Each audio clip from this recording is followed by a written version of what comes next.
মানুষের সামনে তোমরা সম্মানী তুমি আমার চাচাতো ভাই একবারে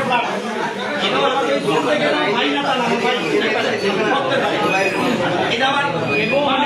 খালাতো ভাই। কষ্টটা তোমরা বুঝো না কেন? আমরা বুঝানোর পরে কোন সবাই বুঝা আমার কাছে তখন ভালো করে তখন আটে ধরছি পায়ে ধরছি তখন বাপ বুঝাইছি মা বুঝাইছি তারপরে মাথা সেটা লেগে এত বেলা লোকের সামনে আজকে তোরা মাথা নিচা করে এখানে বসছো তাতে কি তোকে কি জাত হইছ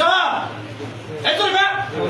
তাহলে একবার কানে ধর তুই সাতবার গভী উঠলি ছেড়ে দেবে তুই সাতবার গভী বসে দেব যা হ্যাঁ তুই ব্রেক শট ঠিক কর